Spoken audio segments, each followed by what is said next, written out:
Right, so we've just watched the new Jason Bourne. Yeah. Looks absolutely amazing, doesn't it, actually, to be honest? Yeah, I mean, you haven't seen the first three films, have you? I've watched them all, and it's one of my favourite ever sort of film series. And I think this looks incredible. I'm so excited for it. And the trailer is very, very good. And I think we're going to... It looks like it's going to be the most action-packed one yet. It looks like it's going to have a bit more of an over-the-top sort of statement to it that the other ones didn't have, which I don't necessarily think is a bad thing. I think it's quite good to add that sort of new element to it. What's your thoughts? Yeah, I mean, like you said, I think it's going to be really action-packed, but I think the worry to that is it may be unrealistic in some aspects. Hopefully not, but one of the things that I saw in the trailer, the van going through the cars, was a little bit unrealistic to me. I don't know about you, but I'm not sure. I mean, it is one of those heavy built SWAT vans, so I think they are pretty powerful. But yeah, I don't know if it can go plough through cars quite that easily. But it was like a few rows of traffic, wasn't it? But honestly, it looks amazing, and I can't wait to watch the other ones for the build up of this film as well.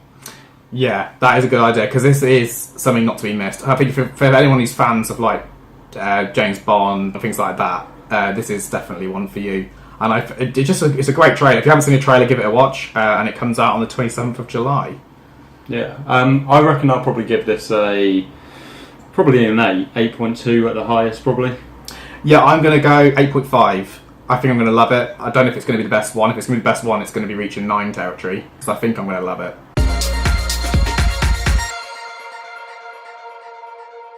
So now you see me too. We've just watched the trailer.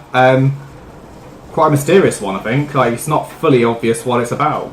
Yeah, it's. I think they've kind of taken a turn in it, haven't they? Of them being the chased kind of thing. They were the chasers. Yeah. And now they're being chased. That's right. It seems like Morgan Freeman's character's going for a bit of revenge on them after the first film, and it's really hard to figure out what is going on.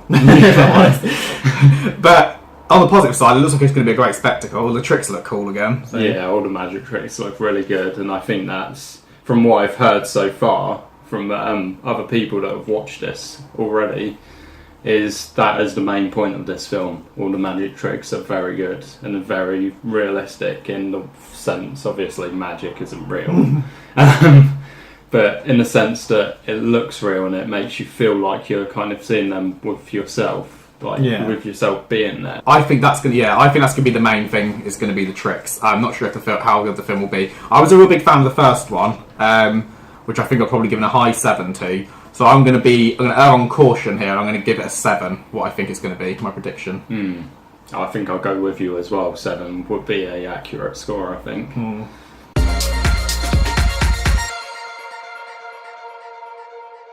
Right, so Star Trek Beyond. Wow.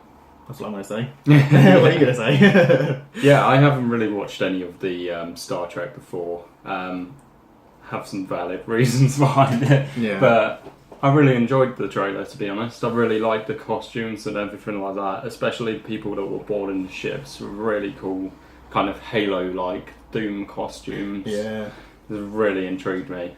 Yeah, I obviously watched the first 2 films because that's important. Yeah.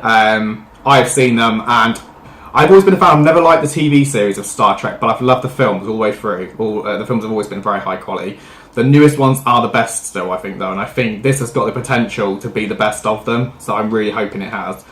It literally just gives me chills. I love it. It's such a good trailer. The first trailer was diabolical. I was actually worried for the film after watching the first trailer, so they've obviously got themselves out of that one, because the second trailer is incredible, which is the one we just watched. Yeah, it kind of looks like a mix between, like you said before, Star Wars and a bit of Interstellar as well. Very spacey, sci-fi feel to it. Obviously, that's what they're aiming for, but it looks really good. It does. You can see J.J. Abrams' influence on it, can't you? Yeah. And it's going to be incredible. I think I'm probably giving this a high 8. So I'm going to predict 8.8. Nice. Yeah, it's a hard one for me to rate because obviously I haven't watched any of the films before. But judging on the trailer, I'll probably give it like a low 8, maybe a 7.8. Still pretty good. Yeah. Considering you haven't seen the first film, that's pretty impressive, so that's good. Yeah. we'll look forward to watching that one then. And finally, our last one of the day, or the show, whatever, is BFG, remake of live action BFG-ness.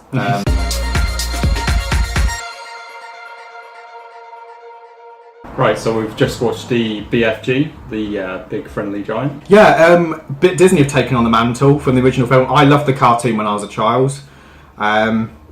It looks quite true to the book / original film, but yeah, it looks like it's got its own Disney twist. Yeah, I think what we need to bring away from this is, if it's anything like they've done with Jungle Book, the remake, it's going to be amazing. Because it was a big hill, wasn't it? And I think that's why they've carried on all these remakes. Yeah, that Jungle Book remake, absolutely incredible. And if they can do that with BFG, it's going to be a high scorer. To me, it's visually stunning. I love the BFG. His voice is great. He looks perfect. Yeah, whoever they've rolled for him is absolutely perfect. Yeah. The voice. And Sophie as well. Yeah, exactly. They both just look like, they're very well casted. Another important thing as well, to me, the evil giants look a bit too human. Their voices sound a bit ridiculous. I don't know if they're trying not to scare the children, but the original cartoon didn't, so I don't know why they couldn't have gone the same route as that. The original cartoon had the greeny coloured, scary looking, scary voiced ogres with sharp nails, and these guys just fat ginger men have silly voices. Yeah, I think the best thing that they could do with this film is not take away the musical aspect from it, because that's what really appealed to people with the BFG, first of all. Yeah, we know there's going to be a Whiz Popper song in there, isn't there? I mean, the thing is, if they take it away like they've done from Jungle Book as well, they've really tuned that down, didn't they, with all the songs. I don't think I'll probably give it around a 7.5 if they do that, but if they keep the music in there, I'd give it probably an 8.3, 8.5, maybe at the highest. Yeah, I think as long as the Bad Giants thing doesn't bother me too much, I think this will be at least a high 7, if not a low 8 from me when the film comes around. But it looks very good. It just looks so visually stunning. I'm really looking forward to seeing it. Okay, so we've been Should I Watch It? I hope you've enjoyed this. As Jack said before, please put some comments on if you like it, if you don't like it, whatever.